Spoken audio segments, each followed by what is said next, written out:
Today we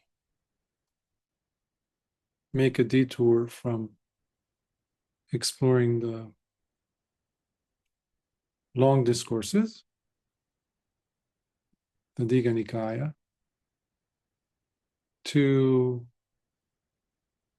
look at a sutta that discusses an aspect of the teaching that often is not explored enough, specifically in reference to householders, majority of the population. Householders who make the sasana stay alive, in a sense, in the support that they provide for the monks over the centuries. Usually there's a notable discourse in the Nikayas that is attributed for the teaching of the householders. The Buddha's famous discourse that he gave to Sigala or Sigalovada, that's how it's usually recognized as. Discourse to Sigala or Sigalovada Sutta, where Lord Buddha is talking to a layperson. And he gets into the nitty-gritty stuff, as they say, in what it takes to run a householder's life. The challenges and the difficulties that householders have to men and women have to deal with to survive, to be prosperous, to tend to their responsibilities, etc. But this one, today's discourse, which is the Dīghajāṇu Sutta. So we do have a Digha in here as well. Digha Nikaya, Dīghajāṇu here. Digha means, by the way, long. Jāṇu means knees or legs. And when babies would be born, they would have individuals come, and sometimes the parents would do this. They would look at the baby, and any features that stood out, that usually would be how they would be inspired to give him a name, the first name. And this is probably the only time, from what I remember, that you see this name within the sutta. The Buddha will refer to this individual who comes and asks him about any teachings, any specific guidance the Buddha might have for householders. And the Buddha refers to him with his last name. So you will see that repeated again and again by the Buddha.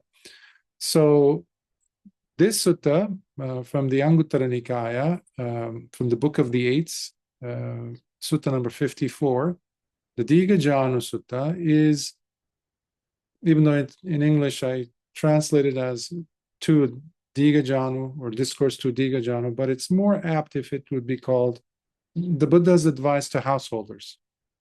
I think that's more appropriate because of the theme that it touches upon, and the Buddha provides such a concrete, pragmatic, step-by-step, in many cases, instructions, especially given the benefits to be gained by lay people. And we will see how Dīghajāṇu comes in and asks, not in a derogatory way, not in a disrespectful way, but he's curious to know. Because obviously he sees the difference between a lay person and a monk. A monk does not live with, drowning in luxury, drowning in the things, in the passions and things. At least they're not supposed to. But a layperson has to be involved. At least 3 times a day you have to go and eat something and You have friends, you have social circles, and you have things and responsibilities. You have to dress up nice. You have to, all these other things. But what might be some of the benefits that a layperson still could get from living the spiritual life? And how does that take shape, by the way, Bhante? What does that look like?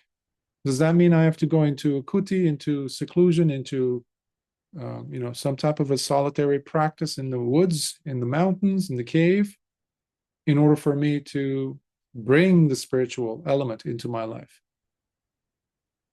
And you're going to see how the Buddha is going to guide him by giving him practical advice and practical where and how he can see the benefits of his practice. Especially the focus here is on the immediacy of the benefits, which is something that householders really look for, as anyone should. If you do something, you expect the impact or the fruit of it to show up, and you have a specific idea of time that has to elapse, and then you will get the result. You work for 5 days a week, or however many days a week, or however many hours a day, and you know concretely, this is how much I will get paid for this assignment, for this task. This is my hourly, this is my weekly wage, this is my salary. So it's very, there's an immediacy to that. Unfortunately, in many traditions and throughout ages, one would say, the spiritual realm has been more of like open-ended. It's mystical, it's out there, it could not, and it's a realm that we don't dabble into much. We can't impose our measures of pragmatism and immediacy as we do in our, you go to do a job and you don't say, yeah, pay me whatever to your boss. There's a contract, there's an agreement. This is how much it is, this task, this assignment. This is how much it will cost. This is how much we will pay you for your services. Okay, you sign off on it, you shake hands, and you go ahead and do it. At the end, you will get paid. For some reason, we have come to understand or think erroneously that that system should not apply in terms of in the field of spirituality or the training. It should. That is one of the criteria. That is one of the characteristics of the Dhamma, in fact. Sanditthiko. It is immediately, availably, visible, here, right here. So here we're going to see the Buddha's, approach. This is different than the last 5 weeks of the Brahmajala Sutta that we've covered. The audience is different. The Buddha always addresses the audience capacity and the way that he delivers the message. He's the ultimate physician, right? He gives according to the needs, according to the level of comprehension. Contextually, it's going to be, everything is reflected through the words that we'll see now, to help the person the most, to gain the most benefits and gain understanding and faith, something that we don't appreciate or look down upon. Faith is also to be understood as confidence, self-confidence. Without having enough self-confidence, your journey in this path will be very difficult, if not impossible. So we need to have that. Just like a person who goes into, does jobs, does different tasks for someone to get paid. You need to have some self-confidence to get behind the wheel of a truck, to deliver things. If you're apprehensive or shaking, the person is going to say, no, no, no, no, no. I'm not going to entrust my merchandise with someone who's unreliable, faithless. So we're going to see that being addressed as well. Again, without so today's talk is a different one, because but that doesn't mean that it's less important. No, it's very important. We can't just be top heavy with one aspect of the teachings and leave the most pragmatic aspect of the teaching out. No. The Dhamma's effectiveness in society has also been as a result of its relevancy in people's lives. And we'll see how that will unfold. So this sutta is from the Anguttara Nikaya, from the Numerical Discourses, from the Attaka Nipata, the Book of the Eights. So it's 8.54, Dīghajāṇu Sutta, to Dīghajāṇu, or as we just said, the Buddha's advice to householders. Let's begin. At one time, the Blessed One was living in Kakkarapatta, a town of the Kolyans, where Dīghajāṇu, the son of the Kolyans, came and approached the Blessed One. And after paying homage and worshipping him, he sat down to one side and said to the Blessed One, Bhante, we as lay people live the household life while enjoying sensual pleasures of various kinds, having the responsibility of maintaining a wife and children, using sandalwood and silk imported from Varanasi, wearing flower garlands, scents, and all kinds of luxurious ointments, as well as having a livelihood with which we earn gold and silver. Bhante, I have come to ask the Blessed One to please teach me the Dhamma that will be for my happiness and welfare, as I see its usefulness immediately in this life, as well as carry those benefits into the hereafter. You can tell he's so down to earth. He means business. He's concrete in his objective. So he wants to know, is there a Dhamma teaching that the Buddha could give him? One that will allow him to see its benefits immediately. And if some leftover happens to, if there's a future life, he will get some of that trickled in, those merits, those benefits also to be impacting that life in the future. So this is Lord Buddha responding. Bhikkhu, that's his last name, by the way, Dīghajāṇu. Bhikkhu, there are these four things that lead to the happiness and welfare of clansmen and all sons of good families, who can indeed see their usefulness immediately in this life, as well as carry those benefits into the hereafter. And what are these four? So he's going to now talk about the usefulness, immediate usefulness of the benefits to be had from practicing the Dhamma. These are rising up to the occasion by taking initiative of opportunities without procrastinating, making sure you protect and maintain the success you have accomplished, cultivating wholesome friendships and appreciating the value and importance of having genuinely good people in one's life, and living a well-balanced life. So, taking initiative of opportunities without delay, without procrastinating, making sure you protect and maintain the success you've accomplished, cultivating good, wholesome friendships that are not harmful but beneficial to you, enhancing your abilities, enhancing your goals, bringing you closer to your goals, etc., bringing good people in your life, basically, and living a well-balanced life.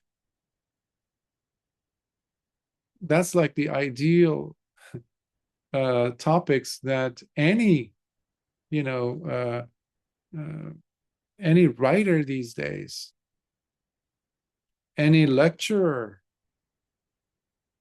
any motivational speaker dreams about addressing or addresses.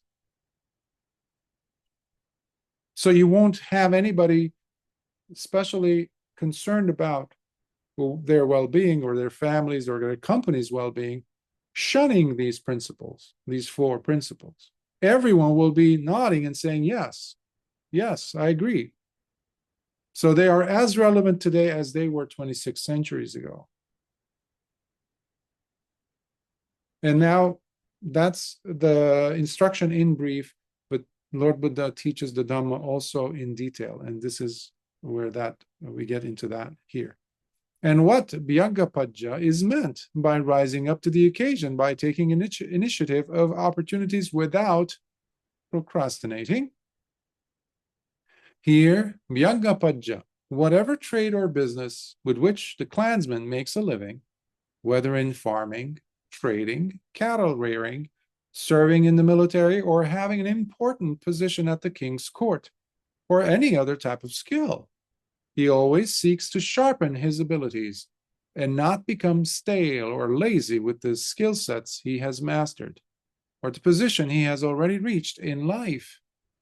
Thus, he is sharp and always on the lookout for how to improve himself, so to perform his tasks better, maintain his business, as he also completes his financial goals that had not yet been achieved, meanwhile working on them so that they too can reach certain level of completion. Any Fortune 500 company would love to put this in their own, business model. Not to trivialize the Buddha's teachings here, but we see the relevancy. That's what I'm trying to say. Relevancy with success in life. For some reason, people have shunned wealth. People have looked down upon wealth. In fact, they made wealth as derogatory to the spiritual, anti anything that is otherworldly. Now, at least growing up in a Christian tradition, that's what we're taught.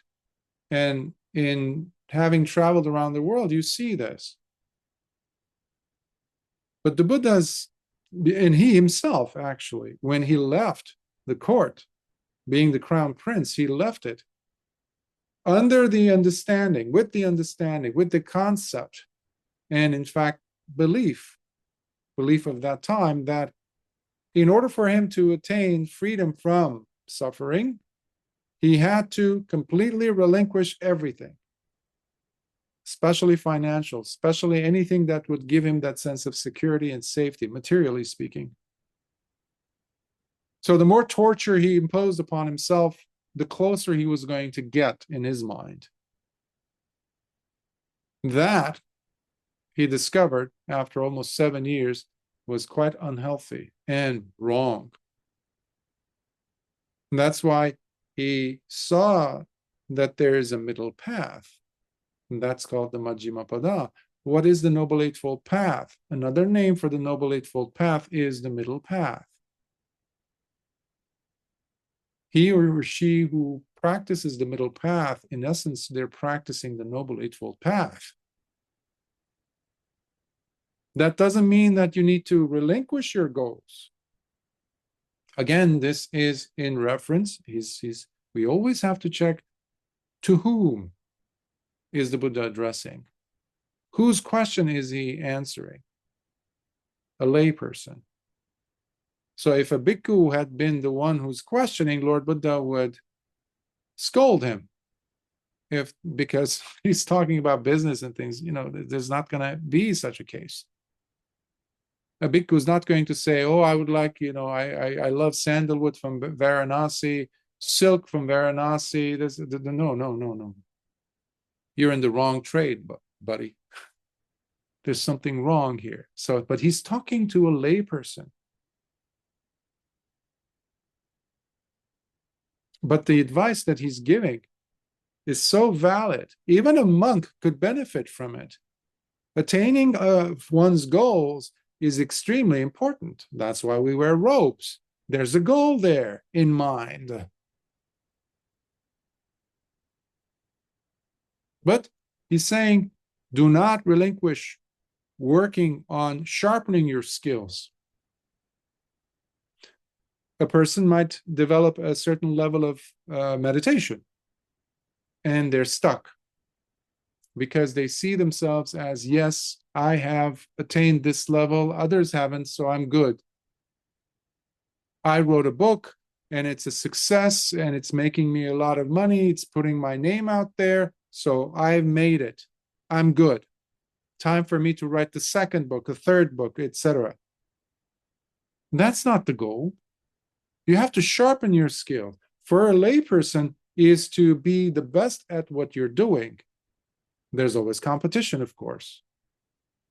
But in the case of a bhikkhu, you have to sharpen your own skill. If you are able to develop a meditative practice and be really good, there's still more work to do. But anyhow, the focus here is for the lay people. So I want to come back to that. But I'm trying to say that this is not solely for householders. Bhikkhus should not turn away, or monastics. No, we still have a lot to learn from the lifestyle that the Buddha is advising this layperson to adopt and live by. Most definitely, monastics have a lot to gain from that as well. That's what I'm saying. In this way, Dīghajāṇu, the clansman rises up to the occasion by taking initiative of opportunities without procrastinating. And what Dīghajāṇu is meant by making sure you protect and maintain the success you have accomplished, that's his second point. Here, Dīghajāṇu, whatever wealth and success the clansman achieved, that often would not come easy, but only by his blood, sweat, and time, along with the many challenges he had faced. All this wealth that he has rightfully gained, he works to fully protect. He does this while reflecting that if he is not vigilant in protecting them, then kings and governments, robbers and thieves, floodwaters or blazing fires, not to mention unwanted or undeserving relatives, might one day come ravenously seeking to inherit the fortune he has amassed, taking it all away from him. So he diligently protects his wealth by responsibly doing his very best to keep his wealth safe and secure. You know, basically, the Buddha is also, in a sense, talking about making a will.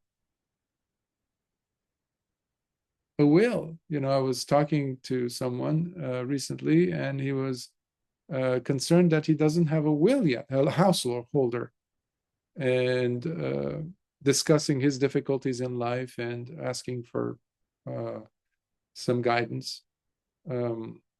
And it's an important thing, because people are like vultures.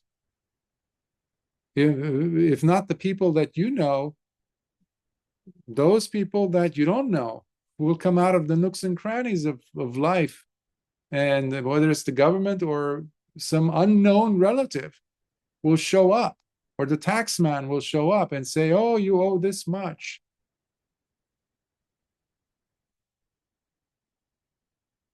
And take away everything.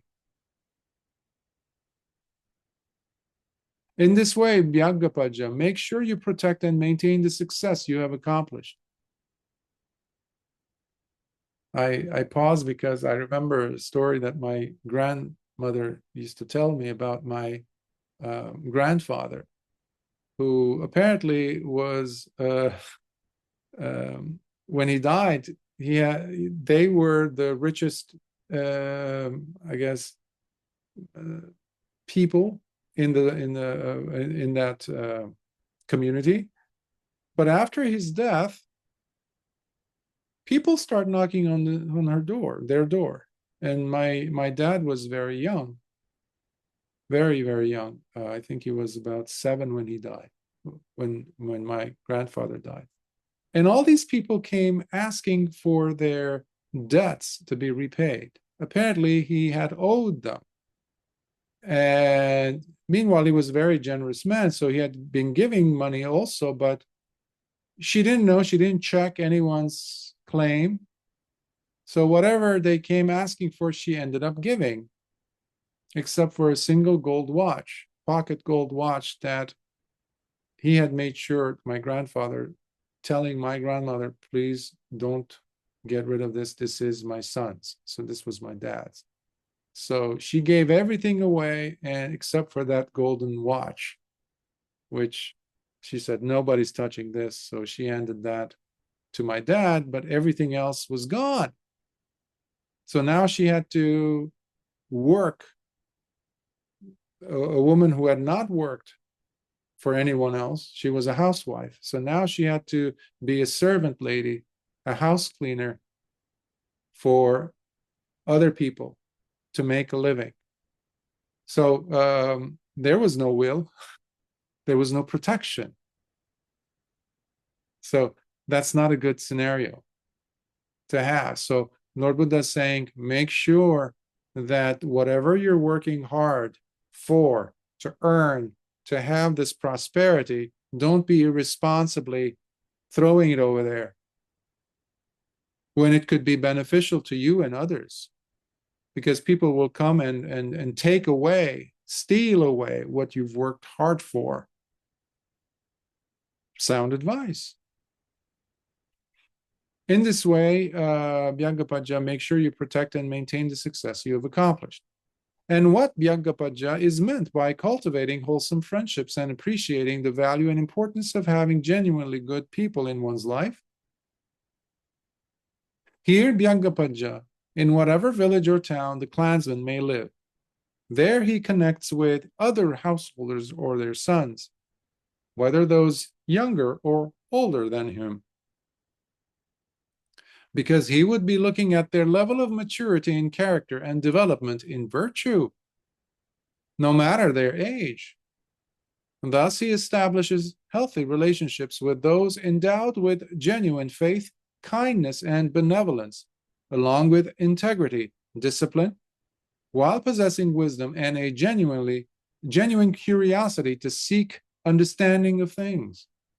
In this way, he stands and associates with them, learning and developing while discussing things in such a manner that those with faith gain more faith.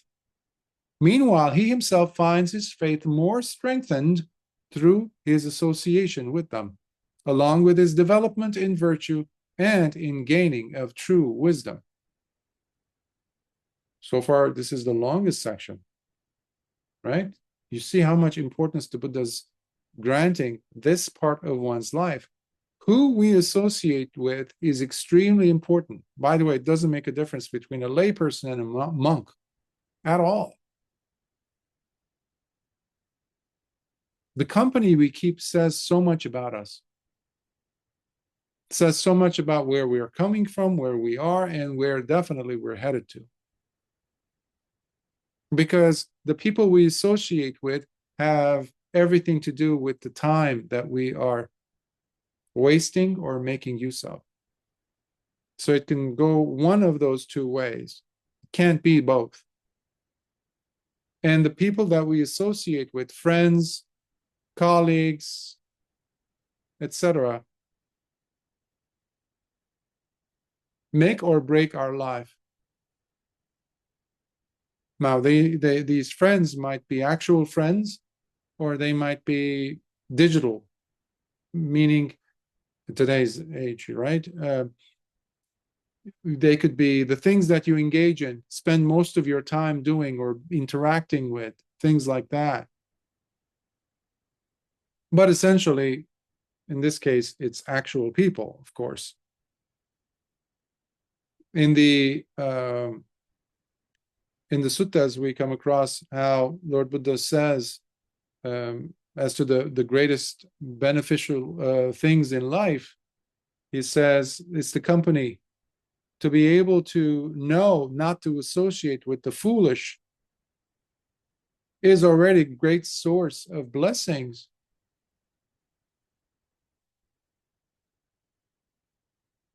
We cannot undermine that importance. We cannot make little of it. Every interaction you have with individuals, with people, ask yourself afterwards, after interacting, was there anything that you would want to write home about from that interaction, something that moved you, something that made you now richer than you were before talking with them, spending that very, very valuable time with them? If there wasn't, you need to slowly reconsider, actually quickly, in fact, in some cases, and cut that connection, because in most cases, it's an unwholesome relationship. It doesn't move you forward in your practice, in your well-being. Most of us are carrying relationships from the past, whether they're genetically related, like DNA, relatives, this and that, blood relatives, or family somehow related, or even friends from childhood. Even though the person is seeing that there's absolutely nothing good coming out of it. I'm just dwelling on past memories, and we're regurgitating the memories of the past so that we feel connected somehow. But as far as the present moment is concerned, nothing's happening. No good really is coming out of it. We just kill time.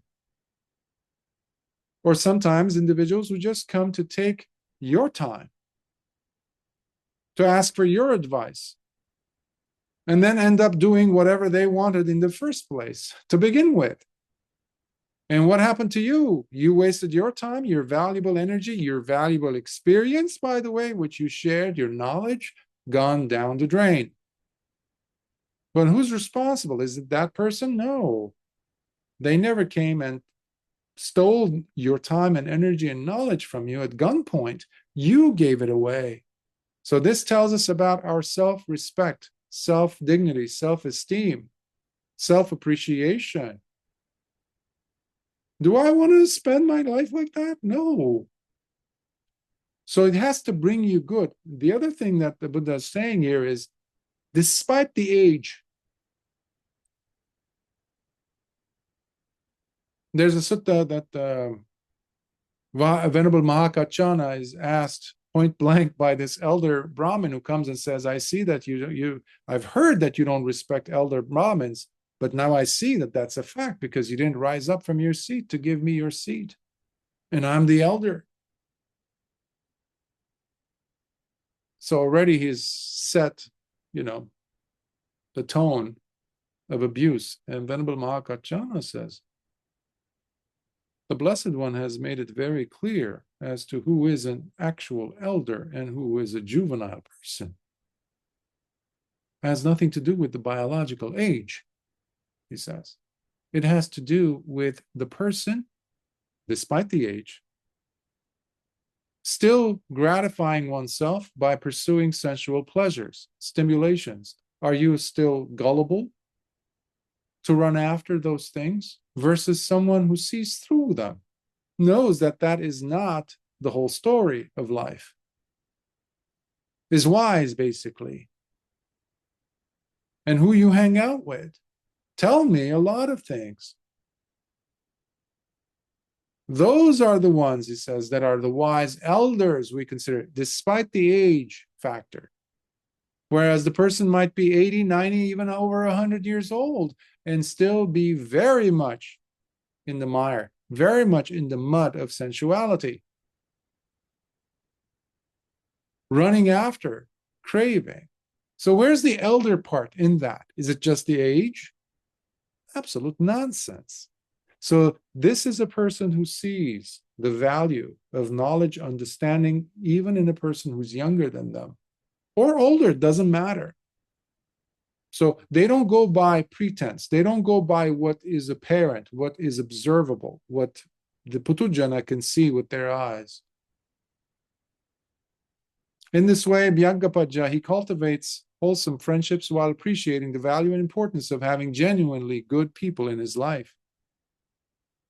Without genuinely good people in our lives are ruined. We need to have genuinely good people.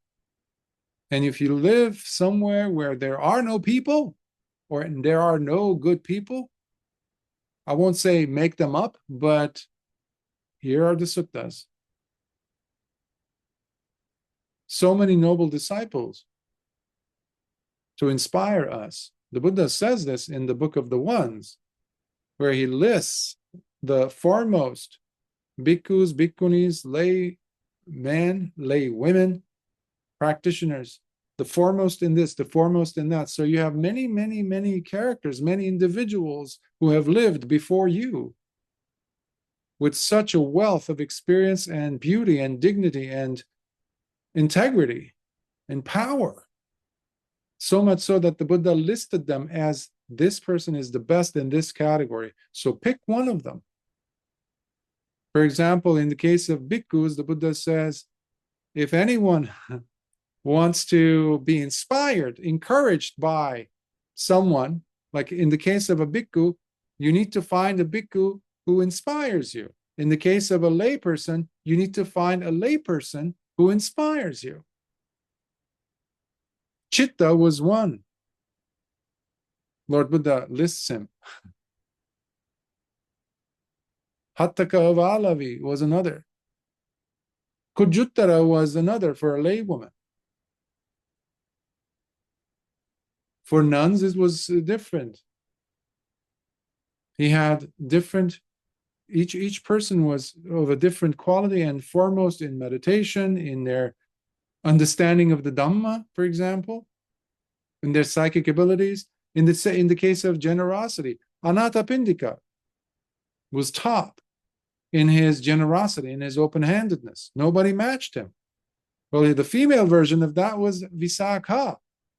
So the Buddha encourages the women, lay women, practitioners, to use these individuals, good people. So they don't necessarily have to be alive, but their legacy is very much alive. We're talking about them 26 centuries ago. If you go to the Pubba monastery today in India, there's hardly anything left of it, if you can find it in Savatthi. You won't find Lady Visakha there. She had built a palace there, it was a monastery just for the Buddha, so that he could come to that side of Savatthi and visit that portion of the kingdom and to be able to teach people in that area and be close to her. Wonderful examples we have to bring and include into our lives. You don't have to look into the internet. You don't have to go and look for the people that are in the spotlight today necessarily. We have a lot of them already in the suttas, in case you can't find anyone in your personal life. Number 4, and what Bhyaggapaja is meant by living a well-balanced life. Here, Bhyaggapaja, the householder or his son, knows full well how much he has and the money he will be earning as his income, as well as all his expenses and liabilities he must take into account, balancing his budget so to achieve financial stability. In this manner, his income is always more than his expenses, and not vice versa. Just like one sitting in front of a weight scale, holding the balance, would know by measuring and seeing how the weight on this side is more by this much, while the other side is less by that much. Beautiful simile, relatable. You see that? The person is sitting in front of a scale, and you're attentive, profits and losses, basically, is talking about profits and losses, P&L, as they say in economics, where you're not spending more than you're making. So your assets, as they say, are more than your liabilities. Now you're in trouble when your liabilities, your debts, your payments, this and that are more than your assets, how much money's coming in. So your liabilities are far greater. That puts you in a deficit, of course. It makes you lose sleep at nights. You're not successful financially. In this manner, the householder or his son knows full well how much he has and the money he will be earning as his income, as well as all his expenses and liabilities, which he must take into account, balancing his budget so to achieve financial stability. In this manner, his income is always more than his expenses and not vice versa. Now, Bhyangapajja, if this clansman were to have a limited income, but desires to spend it by living lavishly and carelessly, he would be recognized by many as someone who eats away his wealth, as though he were eating figs. On the other hand, if the clansman were to have a large and steady income, but hardly spends it at all, being stingy with his earnings, then he would be recognized by many as someone who, being afraid of losing his wealth, is willing to starve himself to death rather than spend the money he has earned. However, Bhyangapajja, when the householder knows how to be smart and not impulsively waste away the income he has made, by being neither too frugal nor spendthrift, he learns how to balance his budget so to achieve financial stability. In this manner, his income is always more than his expenses, and not vice versa. This is what I mean by the Buddha giving advice to even modern-day accountants. To be able to manage your wealth, you don't need to get to, have your certification as a certified public accountant. Basic knowledge. Again, you see here the application of the middle path. You see? Not being a spendthrift, not being, frugal and miserly with what you have, when you can afford to spend a little bit of that to make things happen. One time, King Pasenadi comes to the Buddha and at an unusual time, perhaps in the afternoon, and the Buddha's question to him is, "Great King, what you look perplexed. Why did you come at this time? Like it's an unusual time for you to show up." He says, "Yes, Bhante, because all day we were handling this case of a man, a very, very wealthy man, apparently. We didn't know, but it came to my attention that he has no relatives whatsoever, none. But he had such a huge fortune, apparently, they found out. But all his life he lived as a pauper. After his death, they discovered that there's like jars and jars of gold coins and things, precious stones and things that he had amassed. But he never spent it," the king says. So all that wealth went to the king's treasury. So he was even upset that how could he have lived? Because this person, apparently, based on the reports that I received, he says, he used to starve himself to save money. I have personally met such individuals. And you say, wow, like it could be money, it could be also time. The person has a lot of time, or it could be their youth, their strength, their ability to do something, or their knowledge.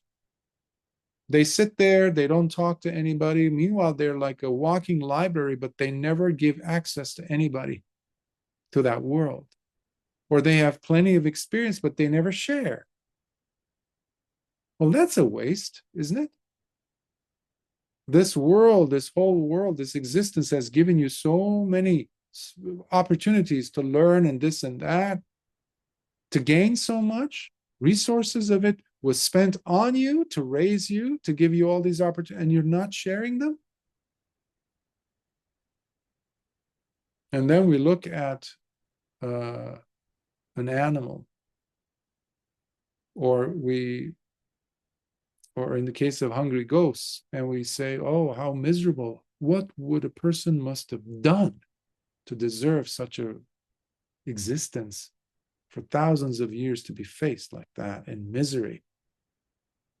Many of them we are looking at, many of them we see, and we know where they will end up because resources are being wasted. So the person on one end is eating away at his wealth, again, not caring about how much work they put in to save it, to use it wisely. Instead, they're just lavishly spending it. Like the Vanderbilts, they were one of the most richest families in the world in the 19th century and turn of the 20th century. But within a single generation, or two, I think, their whole wealth was gone.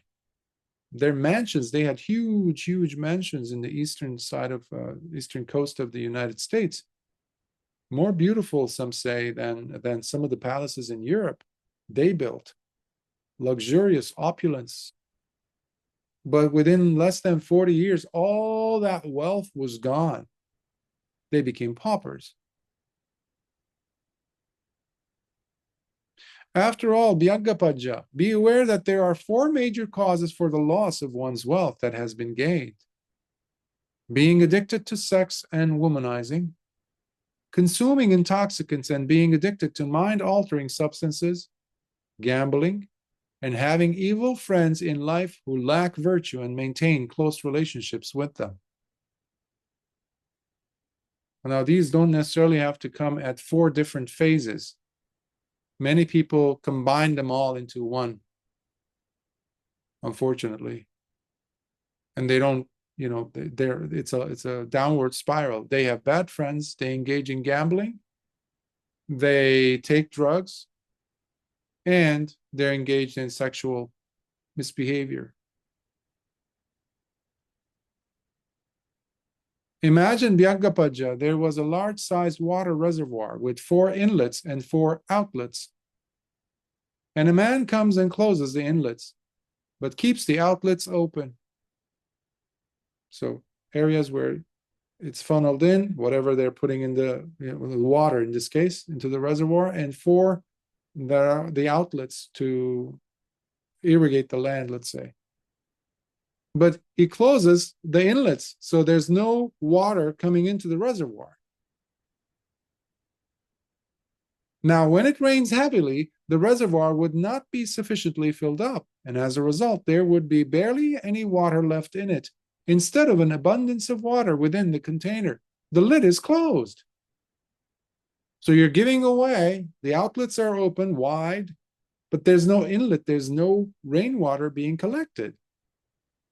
Of course, if this were to happen, it would spell disaster for all those who relied on the reservoir being full with water once the rains have come and gone, for there would be none left in the reservoir for them. Last year, this time around, or a little over a year ago in California, this is what happened. So many people lost their houses. Terrible, unwise move on behalf of the authorities, where the people thought that the fires would be taking, people would take charge and the fire departments would extinguish them. None of those things happened. People were left without water. People would have to use their own intelligence. Some people went and got living close to the beach. They were using seawater. At least that's water, some type of water, salty water, but nevertheless, it was helping them to save their house. Their whole livelihood was that. In America, that's what you have. If you have a house, you're okay for now. And so many people lost it. Terrible. So it tells us about the stupidity of people who run. It's supposed to be a responsible position to have a reservoir be full of water, not empty when the time comes. where people need to rely on it.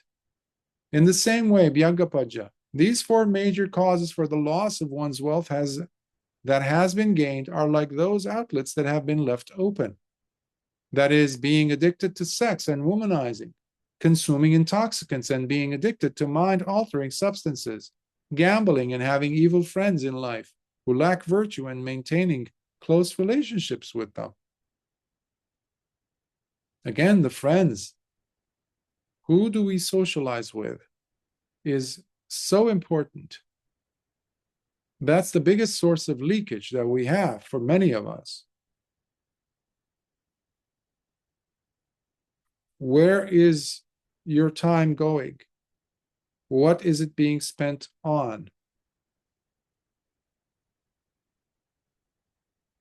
That's an evil friend if you're not making use of your time to enhance your life, to grow in life, to get to, that's what I mean by growth in life, meaning there's more stability in your thinking, there's more understanding, there's a more clear understanding of yourself, there's more respect towards you, by you, and of course by them. You never interact with individuals who ultimately do not respect you. They're no friends at all. And where you want to move in life, they should never be those characters who come in and they put you down when you have some higher goal to achieve. They should be there as the celebrators of that new phase of your life, not to pull you down to their level. If that happens, then it means it's time for you to move on and cut those connections. Because everyone deserves to be happy, but not everyone knows that. If you come to know that and others do not respect that, that's their choice. But there's no, and your choice is to be without such individuals in life. On the other hand, Bhyagapaja, there are four causes for the gaining of wealth and fortune: not being addicted to sex or womanizing, abstaining from consuming intoxicants or being addicted to mind-altering substances, abandoning gambling, and having good friends in life who live with virtue while maintaining close relationships with them. It's a win-win situation.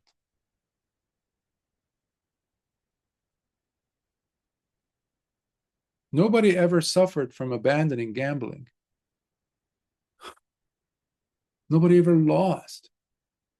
But many people have lost so much through gambling. It could be something small, it could be something big. But the first thing that goes out, that they gamble away, is their own integrity. And usually, as I mentioned, all these come together. I mean, work together. The drugs are there, the sex is there, the alcohol is there, the wrong crowd is there. Here too, Bhyagapaja, you can imagine a large-sized water reservoir with 4 inlets and 4 outlets. And a man comes and opens the inlets but closes the outlets. Now, when it rains heavily, the reservoir would become sufficiently filled up, and as a result, there would indeed be plenty of water in it. In fact, an abundance of water within the container. Thus, after the heavy rains, all those who rely on the reservoir being full of water will be happy and contented, knowing that they have plenty of water to sustain themselves once the rains have come and gone. When the rain comes, when the money's flowing, he's saying, even then, watch your expenses. When you are youthful, when you have energy, don't go wasting it. Don't go risking it.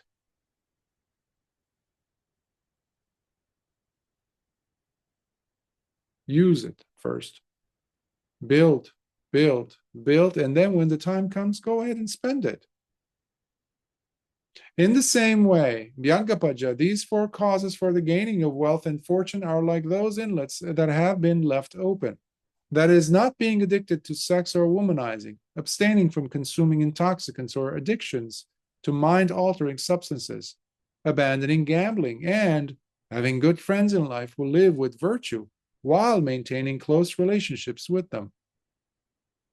Therefore, Bhyangapajja, these are the four things that lead to the happiness and welfare of clansmen and all sons of good families, who can indeed see their usefulness immediately in this life, as well as carry those benefits into the hereafter. Furthermore, Bhyangapajja, so basically, he's also mentioning the kammic effect of that. Because once you're the type of a person who does not procrastinate, you are setting yourself up for success, not just in this life, but in other future lives to come. Similarly, or conversely, when you are teaching yourself that to be drowsy, procrastinating, lazy is normal and is good, you again are setting yourself up for things in the future. Those qualities of character you will carry with you, unfortunately, in the case of laziness. But fortunately, in the case of not procrastinating, you're taking charge. You're always looking at, yeah, but why? I want to know why. Well, I can do 10. Why should I just be doing 7? If I have the ability, I have the time, I have the willingness to do 10, let's go all the way to 10. That's good ambition. That's good drive. And that is wonderful because in your next life, you're going to benefit from those qualities. It will be easier for you to tackle certain situations that others struggle with. And they will say, oh, he's just talented. Oh, he's like that. Or she is like that. How do you? It didn't come easy. Now it looks like it is coming easy, but it's not. It wasn't like that. Oh, he's just talented. No, it came with a lot of work. So certain characteristics that we develop, certain traits that we add on to our character, to our understanding and experiencing of life, will not just stay here when we die. Furthermore, Bhyangapajja, there are these four things that lead to the happiness and welfare of clansmen and all sons of good families who can indeed see their usefulness and benefits into the hereafter once this body breaks down after death. And what are these four? Here, Bhyangapajja, the good clansman has cultivated a strong sense of faith in his heart, while also living his life with genuine virtuous behavior throughout, as well as with generosity, while possessing wisdom. You see those four qualities? I was mentioning about faith, how important faith is. Now Lord Buddha is going to open them up. And how Bhyangapajja is a clansman declared as having cultivated a strong sense of faith in his heart. Here, Bhyangapajja, such a clansman lives with complete faith in the awakening of the Tathagata, as he knows for sure that the Blessed One is an Arhat, perfectly awakened, endowed with sublime knowledge and supremely pure conduct, the well-gone, the knower of worlds, the incomparable tamer of those to be tamed, the teacher of gods, devas, and humans, the enlightened and blessed. In this way, a good clansman is declared as having cultivated a strong sense of faith in his heart. This is the Iti Piso Bhagava Arahan Samma Sambuddho that we chant. And this is a powerful grounding, establishing you in such a powerful, trusting position that allows you to tackle any challenge in life, whatever challenge that life throws at you, but not just the words. Not just the words, saying the words. The words are just words, they mean nothing. Approaching it with an understanding, with fully authentic backing up with feeling and understanding as to what this means when you say, he's the teacher of gods and men, the Tathagata. He was an Arhat. There's no doubt in my mind that the Buddha was the Buddha. because he unraveled, he discovered the Dhamma. And he showed us the pure conduct. How? How do I know these things? Because by practicing my sila, I am seeing what it means to have a pure conduct now versus the impure conduct that I had then, and how this makes me feel. So this is based on my personal experiencing of the truth of these statements, these words. So I'm not repeating the book's statements. When you are coming from such a place, it is your truth. How could you not have confidence in that?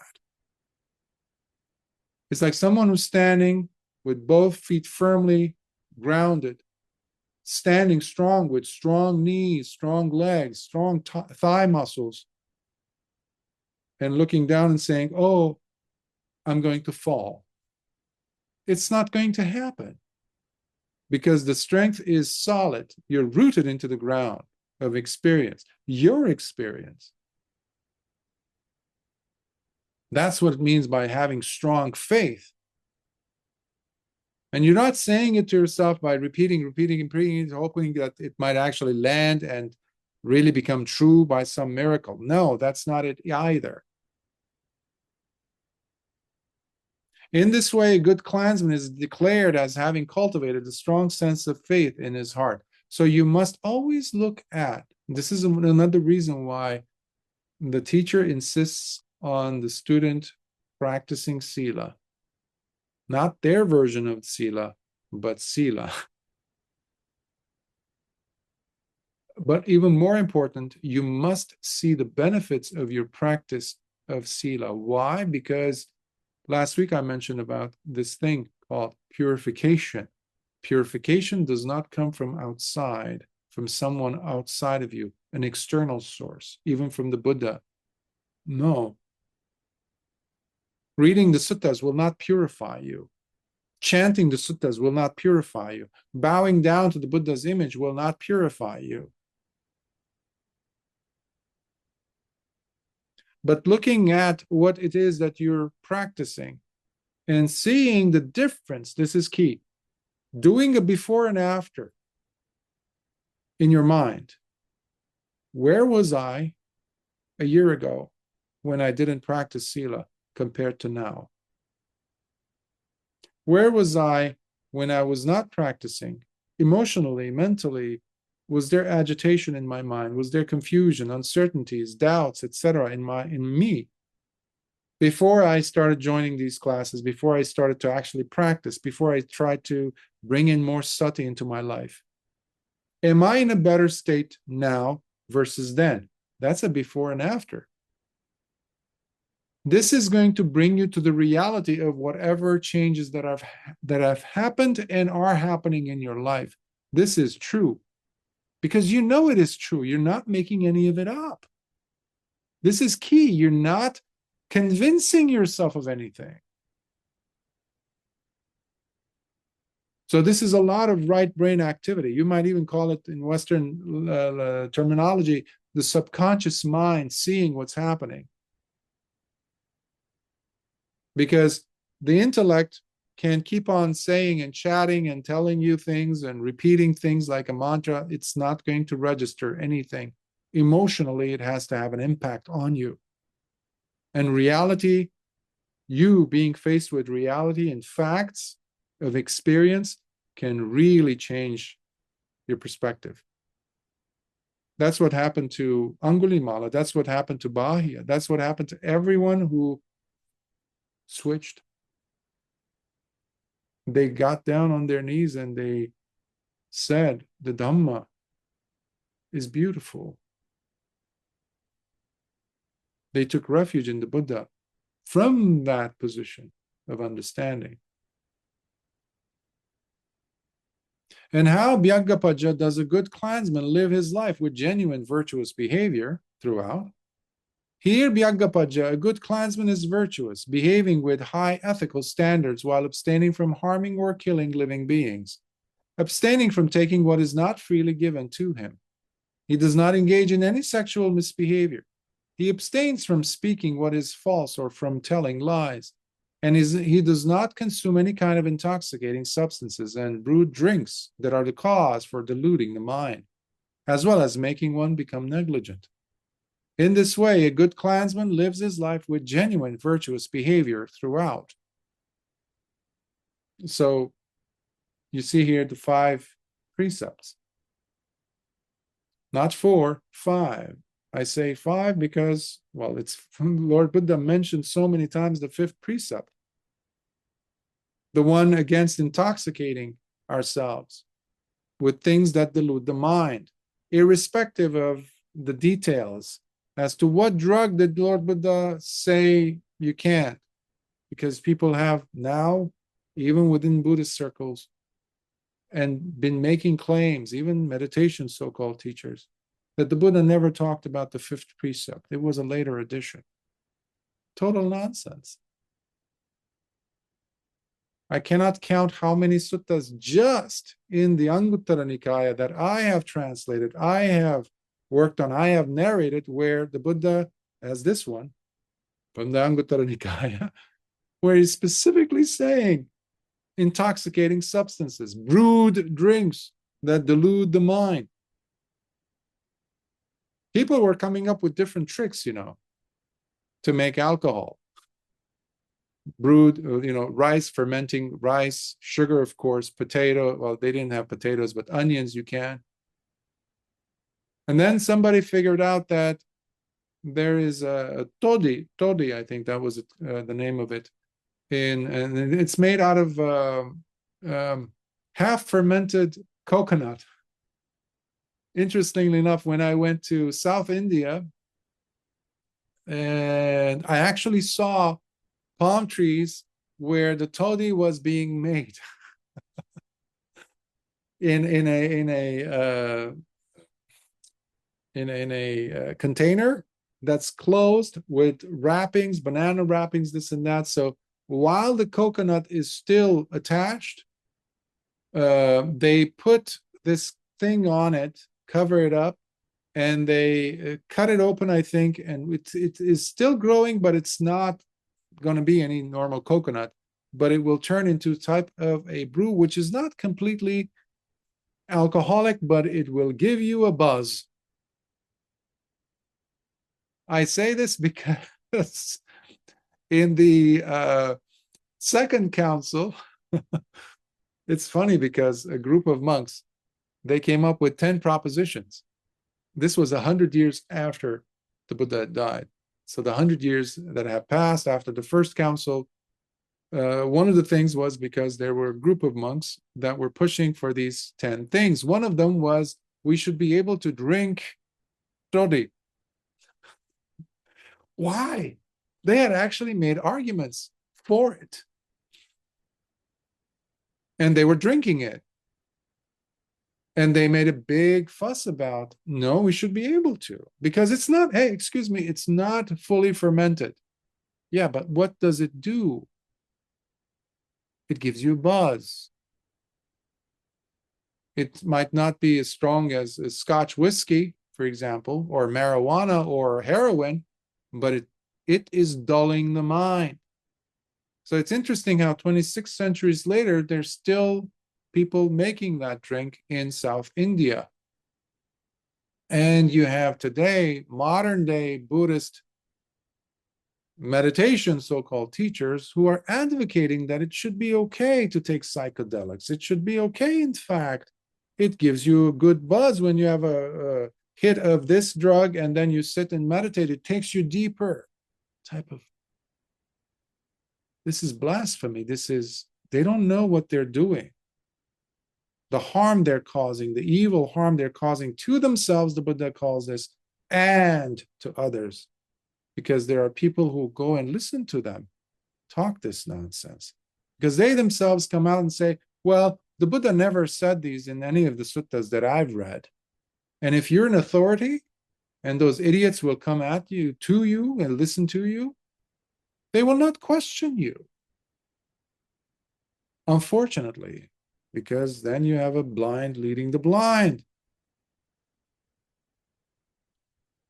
Here's another sutta, in case they miss, where the Buddha is categorically, clearly telling us, delineating the fifth precept. Now, earlier I was talking with someone, and sila, for many people, practicing sila itself is the path, has become the path. And that is also wrong. People today consider that they themselves are pure because of the number of sila that they have, the number of precepts they have to uphold. No amount of sila will equate into a level or category of purification. It doesn't matter how many sila practice you precepts you practice. It's ludicrous to think so. Plus, why do I need to know? Why are you telling others that you have this many sila, this many precepts that you're practicing? It's all conceit through and through, the way I see it, the way others see it. It's a very personal affair.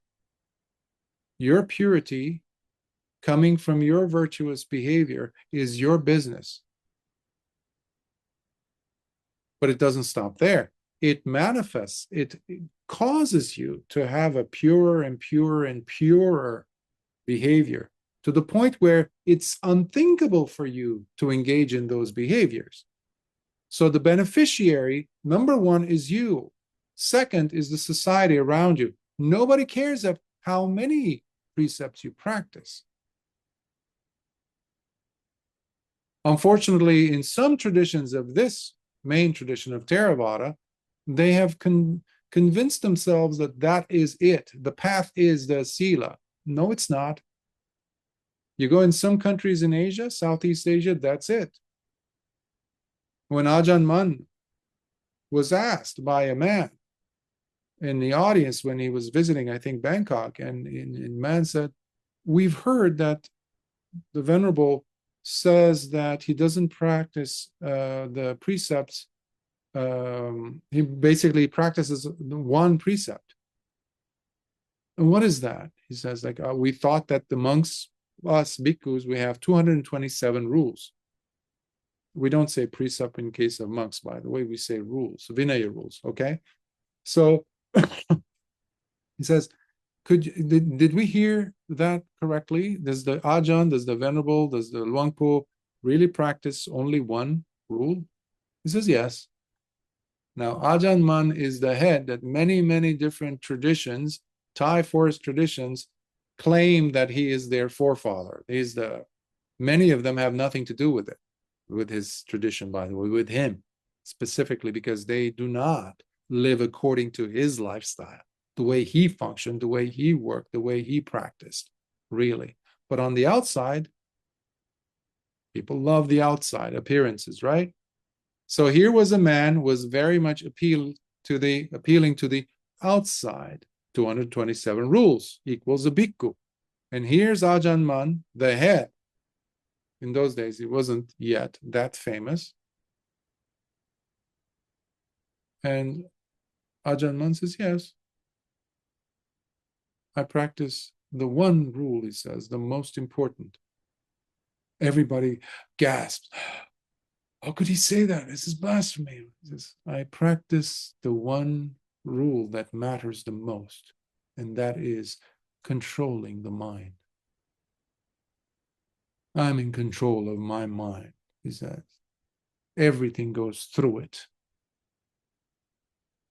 Everything is dictated by it. So, of course, he practiced all the rest.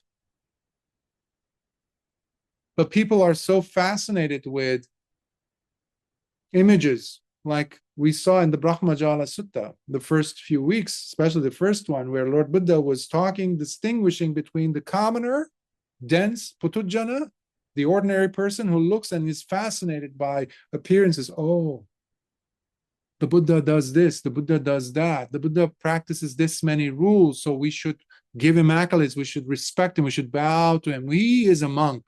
Versus that monk over there, I don't think he practices that many rules. How do you know? Well, he doesn't say so. His followers don't say so. He doesn't have a big billboard over his head that says that he practices this and this and that. Why would you need to know? Authenticity. And then Lord Buddha made the distinction between that Putujana and a noble disciple who sees beyond that, who really pays accolades to the Buddha for the right reasons. And that's why we spent 5 weeks on the Brahmajala Sutta, to make the distinction, because today's humanity, practicing so-called Buddhists even, are in the category of Putujanas. That's what they are still looking for, appearances. Oh, look at them. Oh, look at that. That's a bhikkhu. Oh, that's a bhikkhu. How do you know? How do you know? Because it matches certain criteria that you have been given by whomever or what you made up. If Lord Buddha was alive today and walking in your city, in your own neck of the woods, in your own neighborhoods, you would not recognize him, because he's not going to be holding any banners. He's not going to have arrows pointing at him, flashing, neon lights saying, aha, he's coming to our town. He's doing this. Oh, this bhikkhu, this. Ethical standards, therefore, are very personal, but they don't stay that way. They're not there to show off either. That's what I'm trying to say. Also, sila is self-purification, but as you're undergoing that self-purification, it doesn't stay there alone. It's like a fragrant lotus flower. It cannot be kept in that vicinity. It will spread. It's like essential oil. When you open the cap, or very valuable, very expensive perfume, you open the cap, all of a sudden, the whole place smells it. You're not going to find the lotus going and pushing its perfume towards you to get your attention. But that is the world of Putujana. That is what we're expecting. So it's self-sufficiency, just like in the case of him earning a living and protecting it, being responsible for it from day one. It's the same rules that apply here in the terms of sila, in the case of sila. In this way, a good clansman lives his life with genuine virtuous behavior throughout. And how, Bhyaggapaja, does a good clansman live his life with generosity? Here, Bhyaggapaja, the clansman is generous and open-handed with the things he has, possessing a mind that is free from the stains of stinginess, being charitable and always ready to give to those less fortunate and the needy. In this way, the good clansman lives his life with generosity. People undermine the role of generosity in this time period where there's so much available to us, for us. So much stuff that we amass. When was the last time you were able to leave your house without something that was in the house? Let's say your keys, or your wallet, or your phone, usually. When we were kids, we would leave the house and we wouldn't have any of those things. Just shorts, t-shirt, some, if you had shoes, and that's it. That's always the case, Times change, but you go to the Serengeti, you go to some tribes in the Amazon or somewhere in other parts of the world where people live simply. That's still possible, but it doesn't mean that it's not being infected by so-called modern technology and modern civilization, which is an oxymoron, in fact. But generosity is a beautiful thing, and Lord Buddha mentions this in the Dhammapada, Book 9, in the Papa. Papa means evil. 116. I remember it because it's such a powerful, poignant story behind it. And I've shared it with you a few times in the past, where there was a husband and wife, Brahmins, who had one single outer garment to share between them. They were so poor. And they were both devout Buddhists in a sense. But they loved to come and listen to the Lord Buddha's giving Dhamma talks. So during one half of the day, the wife would borrow the outer garment and she would go to listen to Lord Buddha give a talk to cover herself with. And then afterwards, she would come home and the husband would borrow it from her and he would go and listen to the Dhamma talk during the night.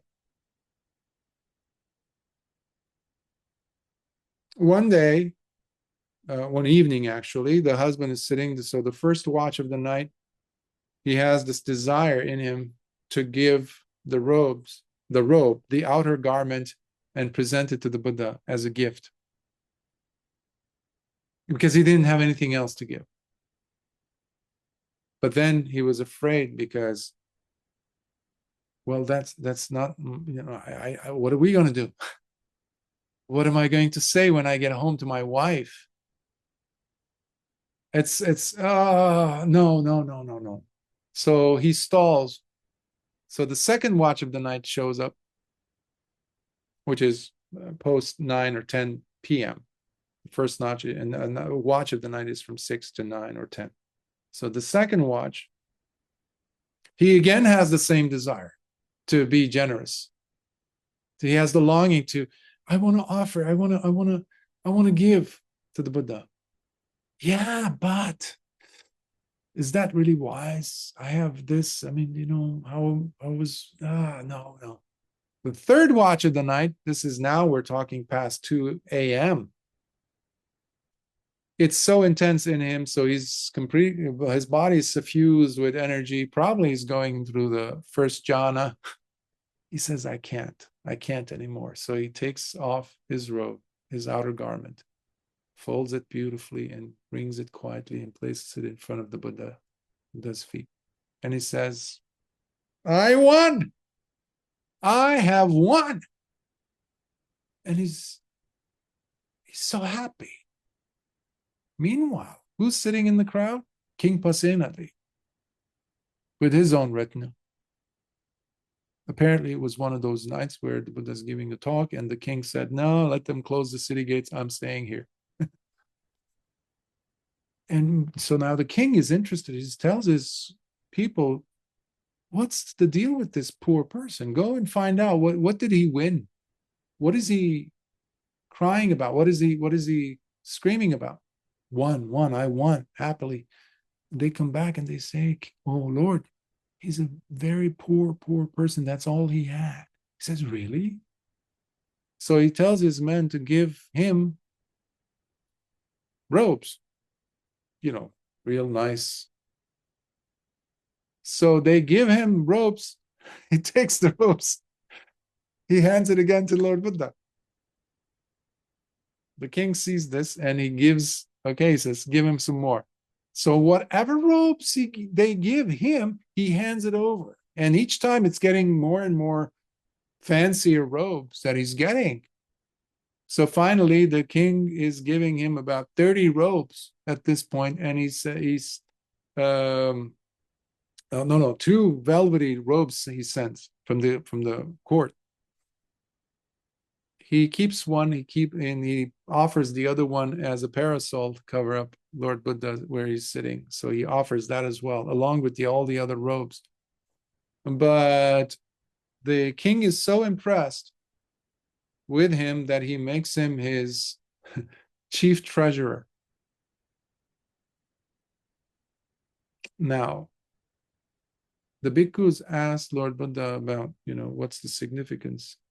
Because Lord Buddha says a few words about the act of giving, generosity, dana. And he says, yes, because you are saying that he received such an amazing gift in such a spontaneous, almost immediately, because they were wondering, wow, Bhante, this is an act we saw with our own eyes, how it came and it returned its benefits immediately in this life to the same person. Wow. And Lord Buddha says, yes, but he was still slow. And what? And the verse from the Dhammapada comes in the form of basically, I'm paraphrasing, the Buddha is saying how one should not stall, one should not delay when they have the urge to give. Because the Buddha says, he had the urge to give during the first watch of the night. And if he had given it then, imagine the merits that he was going to receive, which he blew it basically. So it was downgraded to 32 robes. He was going to receive far more things than imaginable if he had gone with the first watch of the night. And the second watch, again, he didn't follow through. I say this because so many times people have the ability to give, but they doubt.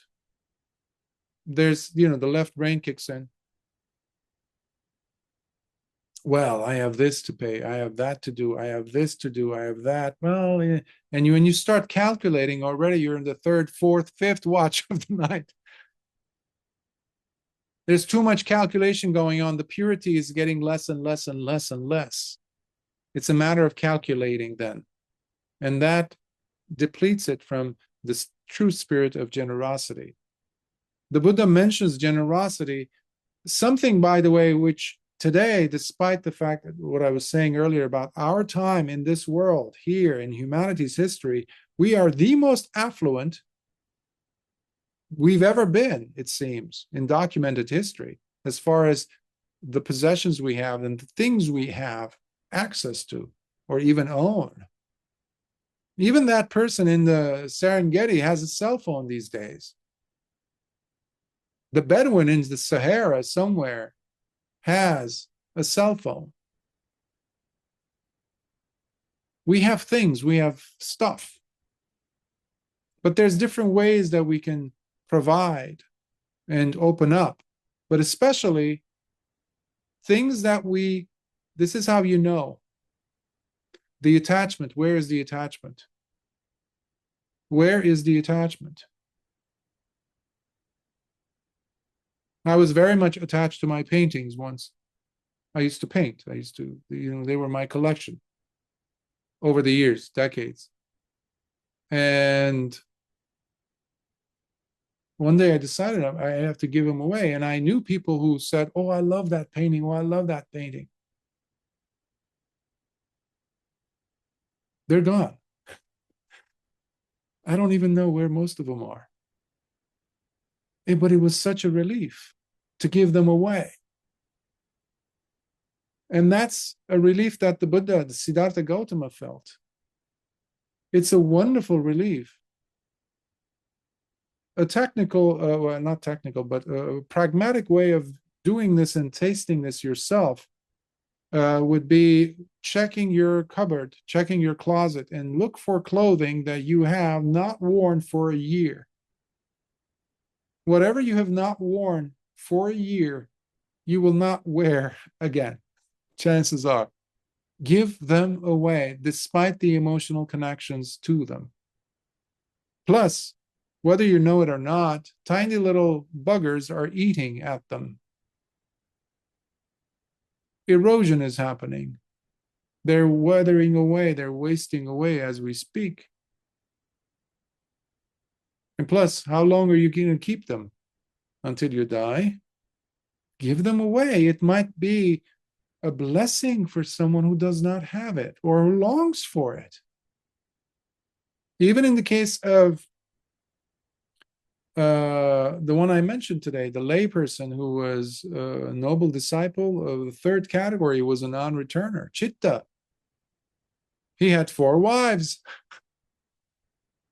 But when he became a noble, when he became a non-returner, he went to them and said, "Sisters, I can no longer be a husband to you, a life partner to you. I can be a brother if you accept me. However," he says, "if there's anyone that you would like, or somebody that you have already wanted to be with instead of me," because he was very wealthy. So two of his wives were very young, like barely 20. And I think one or two of them says, "Yeah, could we, like, there's there's this boy that we fell in love, this and that, but I would like to be married to him if you're not going to be married to me anymore." And he says, "Sure." So he sends over for that man. He hands over his wife to this man, and that's it. That finishes their relationship to each other. There's not an iota of longing, of guilt, of giving up something. So that's what I mean by attachment still. The things that you're attached to, those are number one to go. But it has to be not a sense of like punishment either. Something like you're depriving yourself from, and that's how you're going to be somewhat holy. No, you're looking for that freedom from it. It's like somebody who's hanging at the edge of a cliff, and you have this huge boulder attached to, and there's a cord attached to your waist, and that rock, that boulder that's hanging from the edge of a cliff, and you're holding on. You're cutting that. You're cutting yourself free from it, the attachment to it. It's indescribable, the benefits to be gained. And how, Bhikkhu, can a good clansman possess wisdom? Here, Bhikkhu, the clansman is wise, for he is able to discern the arising and disappearance of phenomena, which in itself is noble, because it allows one to gain the penetrative insight to see through things, leading one to achieve the complete obliteration and destruction of suffering. In this way, the good clansman is declared as one possessing wisdom. And here we have the Buddha speaking in verse, putting all in almost like summarizing all of it into verse form. Actively involved in securing the means for a rightful livelihood, diligent and responsible in protecting the wealth gained, while balancing his budget with what is gained and spent. Supported by his deep faith, developed in virtues, and with generosity that dispels the stains of greed and miserliness, he is one who constantly works on clearing the path for him to cross safely into the other world. These 8 qualities chisel for such a faithful householder a beautiful life indeed. It is no surprise, then, why such a householder is truly declared as the one who enjoys a beautiful life, as he continues to grow in both his benevolence and merits, both here and in the hereafter. Sadhu, sadhu, sadhu. There's so much that we can accomplish in the time that we have called our life. So, are you living a fulfilling life? Are we really? And I think the best person to answer that is the person in the mirror when you look at it. But we have to ask that question, don't we? Because in any moment we could die. There's so much talk about wars, about doom and gloom waiting for us, and all these superlative, in the negative sense, possibilities and adjectives being thrown at us, humanity. So much uncertainty, so much fear, where we're torn apart. The Dhamma is today more essential than ever. for humanity.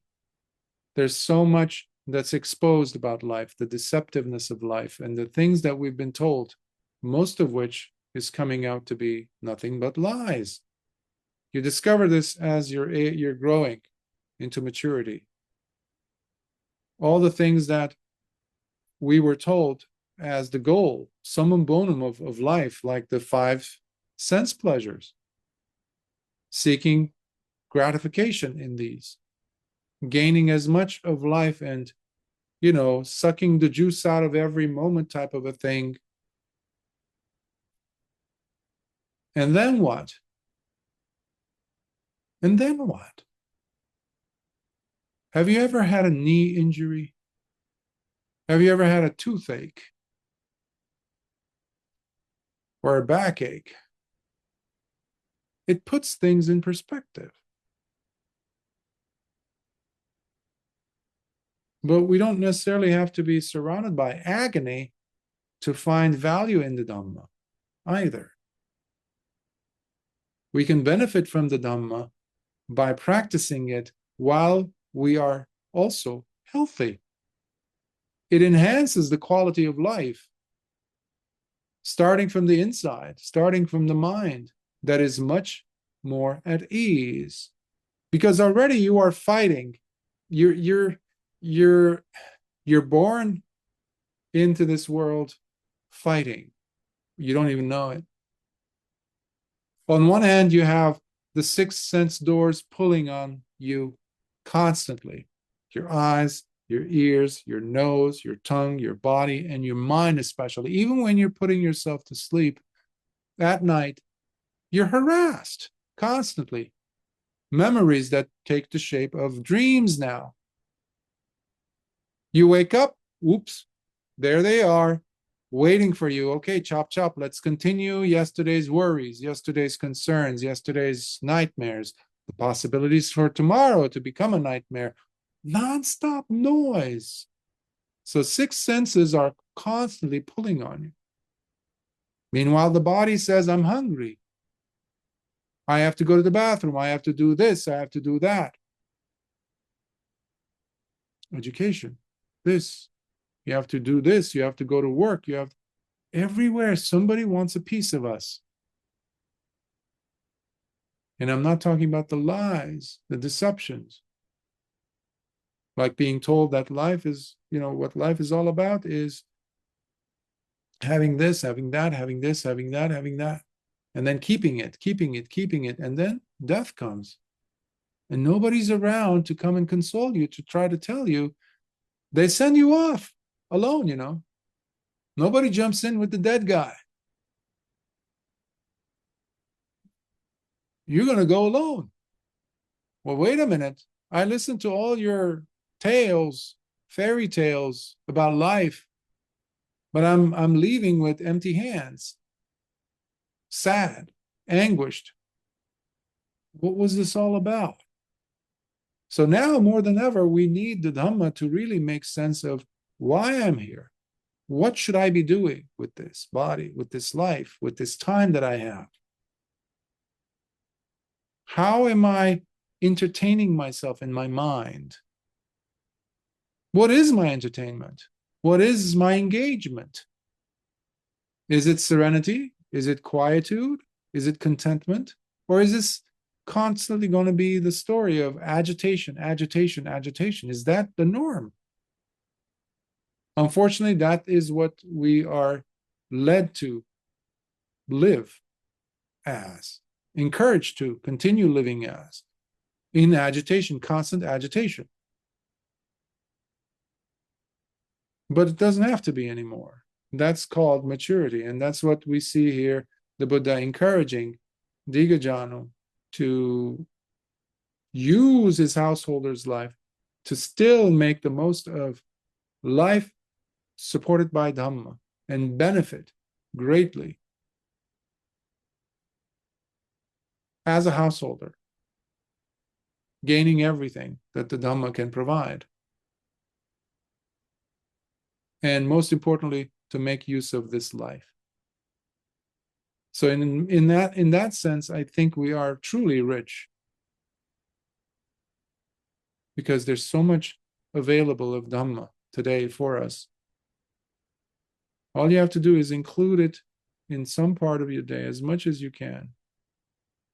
Connect it. If it's the Sila path, fine. But understand why you're practicing the Sila. If it's the generosity path, fine. But understand why you're practicing. Look at the mind. In either case, look at the mind as you're practicing Sila, as you're practicing generosity. You need to be detecting levels of joy, and they have to be intensifying. They have to make life more juicy and tasty. And the Dhamma clearer and clearer and clearer. And your heart lighter and lighter and lighter. So I will stop here and see if there are any comments, questions.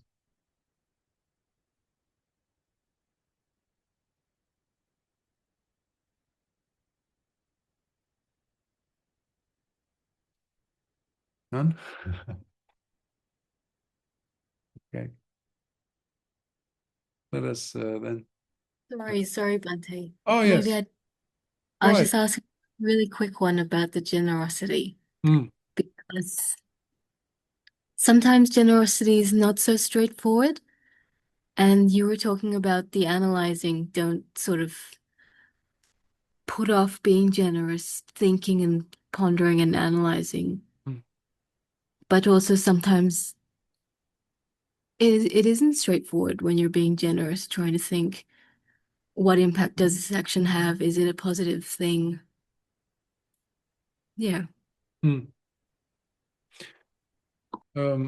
I wish you could tell me more about the complexity of the generosity. When I was in India, I Mm, saw very poor children, mm, and the instinct is to give them anything. I mhm. mean, but you think about it and you see this is a business and there are adults orchestrating this. Yes. And also, even maybe not in India, but even here, Mm, I my dad tells me not to give money to homeless people because they'll spend it on alcohol. And well, that's his opinion, but these sort of considerations are worthwhile, right? mhm, mhm, mhm. Yes, those factors do create some complexity, definitely.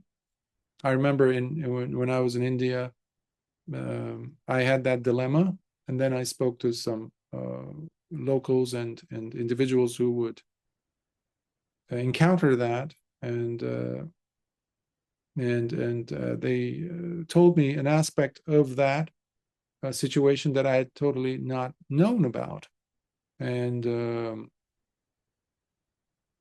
this does not necessarily delegitimize those really poor individuals, however, but the children, he said, they come from large families usually.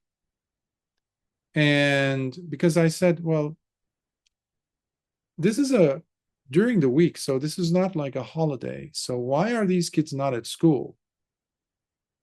Okay, sometimes because I was also seeing what looked like the parents there present as they're pushing literally the child to come to me, the foreigner, for them to pull on your clothing, to say, give me, give me, give me.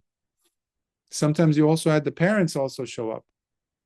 It happened to me in Savati, actually, early in the morning, when there was a family on a bike, a husband and wife and a child, and the wife was, I don't remember if she was pregnant, but she had a newborn in her arm. So they were on the bike, and they were going in the same direction as I was. So they passed by me. And then I think the husband or the wife looked back and saw me that I was a foreigner because I had my robes over. I wasn't a monk then. I just had my cover, basically blanket over my head because it was very early. Suddenly they stopped the bike and they turned around and they headed towards me. And she immediately started rushing along with her other child. And while the baby is here, with the hand coming at me and saying, give me, give me, give me. I said, nothing, I have nothing. And they didn't look like they were poor, by the way. And then that was not enough, because now she started pulling on my clothing, literally. And I said, what are you doing? Your child is there and your husband is looking at me. So then I found out from those other people that I mentioned, the locals, etc., they said, you're simply encouraging them to pull out those children that they have going to school, the parents that is, so that because it's a very lucrative business, you're right. And I thought that was so ugly that parents are doing that, training the children to become like that. So it's a detrimental factor for those other kids that are a liability for the parents, by the way, because these kids are bringing money. And in some cases, the parents don't work because they have 5, 6 kids. They're bringing a lot of rupees. So that is there, that definitely is there, not just in India, you're right. But one has to practice common sense and also not be afraid to not be liked or be said something terrible to. It happened to me in Eastern Europe once, where a person turned and said, well, you're a tourist, you're here. Why aren't you giving me money? And I was like, I didn't know what to say other than this person is shameless. But people have trained them to give them money as if that's the end of, that's going to bring them joy. No, you're just perpetuating a negative state of affairs, in fact. This is not that. Lord Buddha is not talking about that as being generosity, because you're creating chaos. You're adding fuel to the fire. That is not, blazing fire. That is not what we're talking about. Sometimes people practice what they think to be generosity because they feel guilt. I remember in the US, especially late at night, I would notice they would run these ads, or some missionary worker somewhere in Africa, somewhere in Asia, and they say, this is little Johnny over here. And the poor boy that they have, or girl, they're standing as a Caucasian person, let's say European, and they're saying, he's starving. What can you do to help him? Playing on people's emotions, which is a very old strategy to make you feel guilty. And you want to go to sleep. So they pick a time of day where you're ready, you're very vulnerable. Yeah, sure, I'll send an annual donation. That's not it either. The Buddha is very specific when he talks about generosity to the noble ones. And you will know when you're giving it, because there's the 3 tests that you have to experience yourself. No one has to know this, but you will know. 1, before giving that, whatever it is that you're giving, however much it is, you have to experience a state of joy. That's one criterion that has to happen with you. Second, during the act of giving, when you're actually giving the thing, you have to experience joy. And you might have guessed it, the third criterion is after having given it, you must feel the joy in your heart. And when I say joy, there's also what follows it is a sense of contentment and peace, not turmoil, what you described. Because as you're walking away from having given to those children, let's say, and then as the bus pulls out, you see those same children running to the next bus and to the next bus. There isn't that joy. There's concern, there's perplexity, there's confusion. Dana doesn't have that, if it's true, genuine Dana. Now, in the case of questions that the Buddha was presented with, where individuals came in and asked as to who is the most, the right person to be given, be generous towards. Remember, just like Itipiso Bhagava, the qualities of the Buddha, we also have the qualities of the Dhamma, right? Svakatu Bhagavata Dhamma. Well taught is the Dhamma taught by the Blessed One. But then we have the third, Supatipanno Bhagavato Savaka Sango, noble Sangha, the holy, noble individuals. They are the highest. That's what it means. Ahuneyo, worthy of gifts. There's so many, I stopped counting how many suttas I have come across just in the numerical discourses where the Buddha is delineating who the worthy ones are. The worthy of gifts. And he lists the purity of character, not status, not how many vassas they have in case they are monastics, because they can also be lay people. The holy noble disciples does not just mean bhikkhus and bhikkhunis and nuns, Noble disciples could be lay people, but who are truly living embodiments of the Dhamma. They are truly noble disciples. They are one of the eight categories. And that's what you have. Most people don't know what they are saying when they're saying Supatipanno Bhagavato Savaka Sango, Ujupatipanno Bhagavato Savaka Sango, Nyaya Patipanno Bhagavato Savaka Sango, etc. The 8 qualities, the 8 classes of beings. Sotapanna, one who has already attained stream winning, and the one who is on the way to attaining that. So they're on the path. So these 2 are the first and second of the 8. Second are the Sakadagami, who has already attained it, and the one who's on the path of gaining that state, of once returning. That's the Sakadagami. The third, by the way, we have now covered 4, right? Next, we get to the non-returner, and then the one who is on the path to attaining non-returning, Anagami. Already we're on 6. And then we have 7, which is the Arahant, and the one who is on the path to attaining Arahantship. These are the 8. These are the highest individuals, to the true deservers of the worthy ones. That's another name for Arahant, by the way, of gifts. And it's impossible for you to give a gift to a noble disciple and not to really, if your heart is in the right place, of course. But unfortunately, oftentimes people think about the other external, peripheral issues, like, yeah, but I'm told to give it to them. I'm told to give it to that person over there, to that community, to that temple, to that. Has nothing to do with the heart. You're dictated by other people's statements or influenced.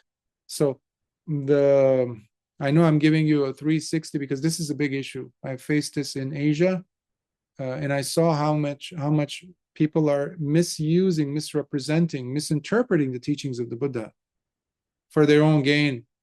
To this day, not just in Asia, of course, but all around the world. But it was just too loud. So I have to explain this because not enough is being said. It's all there in the suttas. Everything I'm saying is there in the suttas. And the act of dana, the actual generosity, is immediate to the person who's giving. And it need not create confusion, should not. And it has to promote the thing that you hold valuable. Joy, peace, the Dhamma, being alive, all these things. Is this helping you? Okay. Hopefully not confusing you, making things more complex. No, the yardstick of those three things. Yes. Yeah, that's a great reminder. Yes. The ultimate, Lord Buddha always says, in some suttas I've seen, people actually want to gauge it. Like, Mike, is there a difference? Like, what's the rate? What's the, how much will it bring me the return? Will the return be more for me, the giver? People have asked questions. And Lord Buddha says, because some people came in from other traditions, accusing the Buddha that he teaches people, the lay people, to give to his monks. Lord Buddha lays it out and says that's not true. But when you give, the facts remain.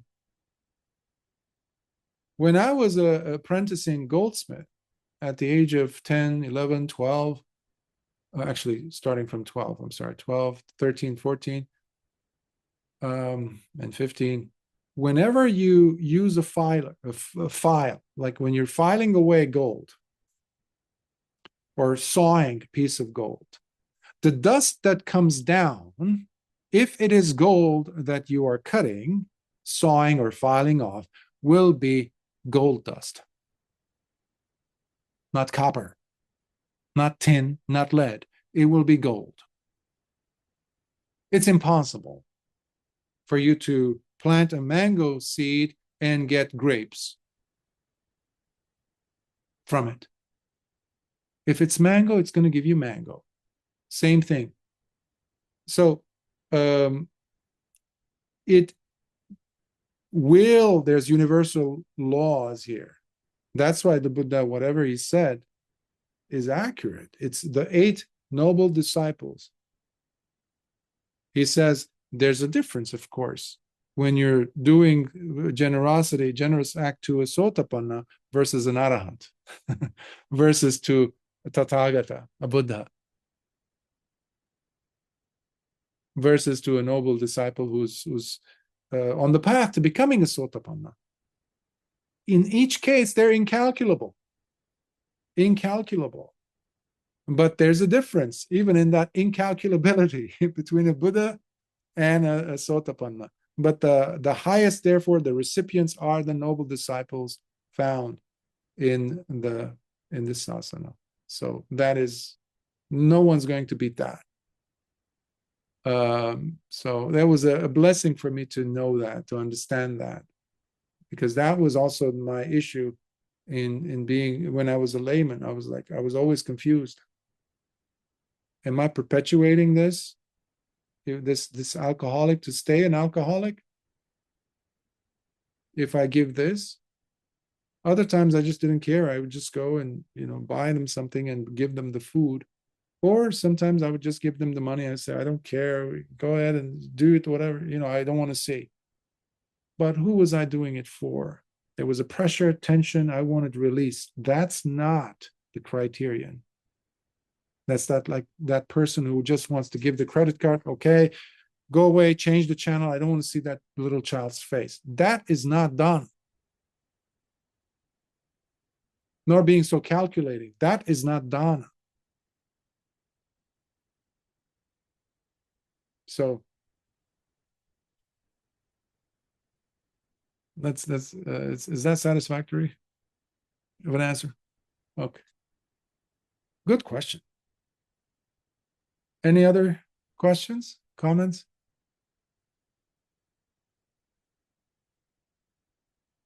Okay, so let us transfer some merits. Akasatha chabumata devanagamahiddhika punyantang anumoditva chirang rakhantu lokasasanam. Akasatha chabumata devanagamahiddhika punyantang anumoditva chirang rakhantu desanam. Akasatha chabumata devanagamahiddhika punyantang anumoditva chirang rakhantu mam paranti. Sadhu, sadhu, sadhu. May you be continuously progressing in your path, in your training. May you have joy every hour of every day, may you experience the lightness of the heart. May you experience serenity. With your help, with your inclusion of sati and sampajanya, mindfulness and full awareness in as much of your day as possible, and the hours in between, including at night when you wake up or in the morning. It's all work, good work, worthwhile work that you're doing for yourself. Quality of life will change. So until next time, Sukhi Hoti.